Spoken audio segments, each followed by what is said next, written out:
तो भाई लोग, आज की वीडियो थोड़ी कड़क होने वाली है क्योंकि अपन लोग आज सुनाने वाले हैं इस वीडियो में ग्रैनी और ग्रैंडपा की लव स्टोरी। क्योंकि मेरे को पता नहीं यार, थोड़ा सा कहाँ से एकदम अचानक सपना आता है, नींद आती है। मतलब मेरे को सपने में आता है कि ग्रैंडपा और ग्रैनी अपनी स्टोरी सुना रहे हैं। तो मैंने सोचा कि आप लोग को भी थोड़ा ग्रैंडपा और ग्रैनी की स्टोरी सुनाना चाहिए कि क्या था, मैं क्या देखा सपने में। तो मेरी स्टोरी थोड़ा सा सुनाता हूँ आप लोग को। और मेरे को पता है यार, मेरे पीछे बहुत सारा साउंड आ रहा है, उसके लिए सॉरी, क्योंकि थोड़ा सा नॉइस प्रॉब्लम है। तो कहानी की शुरुआत होती है भाई, आज से ठीक 1980 के तहत में, जब ग्रैंडपा के घने घने लंबे बाल हुआ करते थे। ग्रैंडपा अपनी टूटी फूटी सी साइकिल में, मरियल साइकिल में, ग्रैनी की उन गलियों में चक्कर काटा करता था। आई थिंक मैं थोड़ा बोलने में थोड़ा अजीब किया, मेरे को थोड़ा सा अलग स्टाइल में बोलना चाहिए। तो कहानी की शुरुआत होती है दोस्तों। तो आज हम ग्रैंडपा और ग्रैनी की कहानी बताने वाले हैं। तो ये कहानी 1980 के तहत की है, जहाँ ग्रैंडपा अपनी टूटी फूटी साइकिल में ग्रैनी की गलियों में चक्कर काटे करते थे। ग्रैंडपा एक नंबर का छिनार आदमी था। डेली अपनी लौंडियाबाजी करने के लिए अपनी साइकिल लेकर ग्रैनी के मोहल्ले में घुमा करता था। ग्रैनी भी उसको देख कर लाइन में देती थी कि आ जाओ, लेकिन ग्रैंडपा क्या कहते था कि मैं आऊँगा लेकिन तू पहले मेरे से मिलने आ। तो ग्रैनी बोली, नहीं नहीं नहीं, मेरे को नहीं मिलना तुमसे। तो ग्रैंडपा बोलता था, गन्ने के खेतों में आ जाओ मिलने के लिए मेरे से। तो ग्रैनी बोली, मैं आऊँगी लेकिन पहले गोबर उठाने के बहाने निकलती हूँ घर से। तो ग्रैनी निकली अपने घर से गोबर उठाने के बहाने। उसकी माँ ने पूछा, बेटी कहाँ जा रही है? तो ग्रैनी ने बोला, मम्मी गोबर उठाने। तो ग्रैंडपा से मिलने जाऊंगी उधर से पीछे से ही। अपने मन ही मन में बोलते हुए ग्रैनी निकलती है अपने घर से। और ग्रैंडपा अपने गन्ने के खेतों पे बैठे हुए अपना ग्रैनी का वेट कर रहा होता है। तभी ग्रैनी बोलती है, कहाँ है बुड्ढे? तो ग्रैंडपा अपने आसपास देखने लगता है कि अरे वाह, मेरी आ गई granny. Granny I love you. तो ग्रैंडपा अपनी ग्रैनी को आई लव यू बोलते हुए दिखता है हमें। तो ग्रैनी बोलती है, भोसड़ी के पहले अपनी गंदी जुबान से मेरा नाम लेना बंद कर, आई लव यू करके। किसी ने मेरा नाम सुन लिया ना तो मेरी माँ ने मेरा गोबर उठाने के बाद मेरा उठा के फेंक देना है। तो ग्रैंडपा की हालत आती है सुधर के। तब ग्रैंडपा बोलता है, ठीक है सॉरी डार्लिंग, अगली बार से तुम्हारा नाम नहीं लूँगा। तो ग्रैनी बोलती है, हाँ ठीक है, क्योंकि यहाँ पे हम लोग अपना नाम नहीं ले सकती। तो मैं बोलता हूँ भाई कि ग्रैनी नहीं बोल रही है कि नाम नहीं लेना है, तो ठीक है मत लो नाम, आगे स्टोरी तो सुना कम से कम। तो ग्रैंडपा और ग्रैनी की स्टोरी थोड़ा आगे बढ़ती है। ग्रैनी बोलती है, तो तुम यहाँ पर क्या करने के लिए बुलाए हो मुझे? तो ग्रैंडपा बोलता है कि तुम्हें गन्ने का खेत दिखाने लाया हूँ। तो ग्रैनी बोली, भोसड़ी के गन्ने के खेत दिखाने के बाहर कुछ और नहीं होना चाहिए यहाँ पे। तो ग्रैंडपा ने बोला, ठीक है सॉरी, गन्ने का खेत ही बस दिखाएंगे और कुछ नहीं होगा यहाँ पे। तो मैं भी बोलता हूँ, अरे ग्रैनी, गन्ने का खेत तो देख लेंगे हम लोग, लेकिन पहले ग्रैंडपा को बोलो कि गन्ने तोड़ के दिखाए हमें, क्या पता कुछ खेत में ही गलती हो रही हो। ग्रैंडपा हो गया सदमे में से बर्दाश्त से बाहर। ग्रैंडपा बोला, वैसे भोसड़ी बच्चे को चुप करा तू पहले, और इस बच्चे को लाया क्यों है?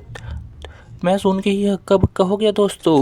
तो मैंने बोला, चुप भोसड़ी के टकलू गंजे, तो अपने काम से काम रख। ग्रैनी आई मेरे साथ, मैंने बुलाया था उसको अपने। तो ग्रैनी ने भी मेरा साथ देते हुए बोला कि हाँ, इस बच्चे को मैं नहीं लेकर आया, मम्मी को बोली हूँ मैं कि गोबर उठाने के बाद इसको भी उठा के फेंक दूँ कचरे के डिब्बे में। तो ग्रैंडपा की ये बात सुनते हुए खुश हो गया बुढ़ा, बोलता है, जल्दी से जल्दी इसको कचरे में फेंक दे इस बच्चे को। तो मैं बोला, भोसड़ी के तुम दोनों अपनी औकात में रहो, ज़्यादा बात नहीं करते, तुम लोग को मेरे बहाने ही मिलने का मौका मिला है। मैंने जैसे ही इस बात को बोला कि तुम दोनों को मेरे बहाने मिलने का मौका मिला है, तो ग्रैंडपा का हो गया बोलती बंद। तो ग्रैंडपा ने बोला, चलो ठीक है, हम लोग बात करते हैं, तुम लोग रहो यहाँ पे खेत में। मैं बैठ गया खेतों के बीच इनकी रखवाली करते हुए। अगले अगले पल ही अगले पल ही अब बंदे लोग आ गए। तो उसके बाद ग्रैंडपा बोलता है, अरे बेबी तुम पहले बाहर जाओ, बंदे लोग को कॉल करता हूँ। हेलो भाई, कहाँ हो तुम लोग? तो ग्रैंडपा का फटी पड़ी थी। आई थिंक मेरा स्टोरी उतना अच्छा नहीं है और मेरे पास से खुद भी आ रहा है, और इस टाइप का वॉइस में बोलना थोड़ा सा ईजी नहीं है। तो फिर से कंटिन्यू। ग्रैंडपा ने अपने दोस्त लोग को कॉल किया। तो उनका दोस्त बोलते हैं, भोसड़ी के तू अपनी अंडे से मिलने गया था, हम लोग को बताया थोड़ी ना है। ग्रैंडपा बोला, भोसड़ी के तुम लोग पहले मेरी बात सुनो और जल्दी से डंडे लेकर आओ, बंदे लेकर आओ। ग्रैंडपा के दोस्त लोग बोले, काहे का बंदा वे? बंदे तो हमारे यहाँ सब दारू भट्टी में बैठे रे। तो ग्रैंडपा बोला सभी लोग खेत में आओ बे, यहाँ पे 4 पैक मिलेगा एक्स्ट्रा। तो उसके बंदे लोग आ गए डंडे धर के और एक्स्ट्रा एक्स्ट्रा। लेकिन साथ ही में ग्रैनी ने बोला या हमारे मम्मी पापा जानते हैं हम लोग शादी करने वाले हैं। आई थिंक इस सब हम बोलना नहीं चाहिए था, गला भी बैठ गया थोड़ा सा। ग्रैनी ने बोला ठीक है चलो हम लोग चलते हैं, यहाँ से निकलते हैं मेरे को, और हम लोग निकलते हैं वहाँ से ग्रैनी के साथ। और मेरे को पता नहीं क्यों लेकिन इस स्टोरी में मेरे को लग नहीं रहा दम है। अगर इस स्टोरी पे अगर कम से कम 10 लाइक भी आ गया तो मैं इसके ऊपर कंटिन्यू अगर चाहते तो बोलूँगा। तो ठीक है वीडियो। तो सभी लोगों ने ग्रैनी को जाने दिया और वहाँ के सभी लोगों ने ग्रैंडपा को धर दिया। अगली बार मेरे माइंड में पता नहीं क्या आ रहा है, मेरे को खुद हंसी आ रहा है। आई थिंक मेरे को कुछ अगले ही पल ग्रैंडपा को सभी लोगों ने धर दिया और उसको अच्छे से पीट दिया। ग्रैंडपा बोलते हैं कि नहीं नहीं नहीं, हम लोग तो सिर्फ दोस्त हैं दोस्त। ग्रैंडपा बोलता है दोस्त है दोस्त, ठीक है। ग्रैनी चली गई वहाँ से, उठकर भग गई और बोली तू कलम वही, तू किसी गांड का दम नहीं है तेरे में, तू रह रहा बच्चे में, चला अपने घूमने के लिए। तब से हो गए ग्रैंडपा सदमे में बर्दाश्त से बाहर अपनी, और उसको लगने लगा डर कि मेरी ग्रैनी ना छोड़ के चली जाए मेरे को। तो मैं बोला भाई चल छोड़ भोसड़े बुढ़े को, हम लोग चलते हैं ग्रैनी करके। ग्रैनी बोली चल बेटा चलते हैं साथ में, तू खाएगा क्या? क्या ग्रैनी? केला बेटा केला। नहीं ग्रैनी मैं नहीं खाता केला, मेरे को नहीं पसंद है केला। हाँ ठीक है चलो गन्ना खाते हैं। हाँ ठीक है खाएंगी ग्रैंड, आई थिंक खाएंगी गन्ना। मेरे को नहीं पता स्टोरी का परफेक्ट जा रहा है कि नहीं, लेकिन एक बार और थोड़ा नॉर्मल बोल के देता हूँ। तो भाई ग्रैंडपा ने अगले पल से अपने मोहल्ले के तो ग्रैंडपा अगले दिन से नेक्स्ट डे अपना न्यू साइकिल में आते हैं ग्रैनी को लेने के लिए अपनी गन्ना खेती का बेच के। अब गन्ना का खेत बेचने के बाद ग्रैंडपा के पास आ गया था अंधाधुंध पैसा। ग्रैंडपा ने बोला पैसों में अंधा हो गया हूँ।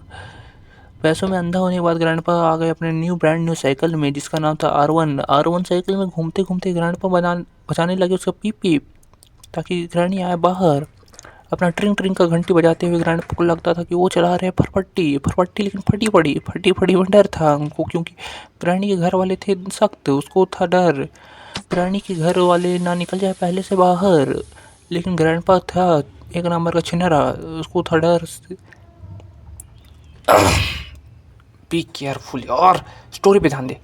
ग्रैंडपा को डर लगता था कि उसकी बंदी से पहले उसके घर वाले ना निकल जाए, और अपनी बंदी को देखने का भी उसको चुल मचा रहता था। तो अपनी बंदी को देखने के लिए वो आता था बार बार उसके मोहल्ले में। उसके मोहल्ले वालों को पता चल गया था कि यही है वो छिनारा बंदा जो आता है यहाँ पे छेड़ने के लिए लड़की। और ग्रैंडपा ने कैसे भी करके हार ना मानते हुए अपनी ग्रैनी को पटाने के लिए किया एक उपाय, और 3 तारीख को बुलाया था एक पंडित को। पंडित ने बोला भोसड़ी के तुम दोनों की शादी कराने के लिए मैं ही मिला था। तो बोला उसने मैं तुम्हारा शादी करा दूँ लेकिन तुम दोनों का एज ही नहीं है। तो उसने बोला ठीक है हम लोग 4 साल वेट करते हैं। 4 साल वेट? रानी बोली कि 2 साल में तो मेरा खुद का एज हो जाएगा रे, भोसड़ी की शादी हो जाएगा। तो ग्रैंडपा ने बोला ठीक है मैं करता हूँ थोड़ा सा हिम्मत और दिखाता हूँ अपनी दम। अगले पल बुढ़े ने बेच दिया अपने 4 खेत, और 4 खेत बेचने के बाद बुढ़े का हो गया पैसों से माला माल। आई थिंक वीडियो बहुत बोरिंग है और मेरे को लगता नहीं मैं इस स्टोरी को ढंग से बना पा रहा हूँ। मेरे को एक बार फिर से रिक्रिएट करके एक बार फिर मेहनत करना पड़ेगा लग रहा है। और आई थॉट स्टोरी में अगर दम लगता है आपको तो कम से कम थोड़ा सा कमेंट में बताइएगा कि स्टोरी में घंटा आपको दम लग रहा है कि नहीं। मेरे को लिटरली नहीं लग रहा है इसमें दम है। और मेरे को कौन सा वॉइस यूज़ करना चाहिए अपना, इसी वॉइस पे बात करूँ कि ऐसे ही ग्रैंडपा के लिए हम 2-4 वीडियो और ला सकते हैं। तो आप लोग बोलिए कि आप लोग क्या करना है, ग्रैंडपा का छिनेरा वाला स्टोरी सुनना है पूरा छिनारपंथी वाला, या आपको चाहिए कि हम लोग एक नॉर्मल स्टोरी लाएं जिसमें लव स्टोरी हो ग्रैंडपा का? तो जल्दी से जल्दी कमेंट करके बताइए आप लोग मुझे। जिसकी कमेंट पे ज़्यादा लाइक होंगे वो लाइक तो छोड़ दो, कमेंट ही कर दो भाई, मैं बता रहा हूँ। आप लोग कमेंट कर दो, मैं स्टोरी को आगे कंटिन्यू कर लूँगा और स्टोरी को प्रॉपर लिखने की कोशिश करूँगा, क्योंकि मैंने बिना स्क्रिप्ट की स्टोरी लिखने की कोशिश की। तो सॉरी फॉर दिस, और आई एम रियली सॉरी बाबू। चलो ठीक है बाय बाय।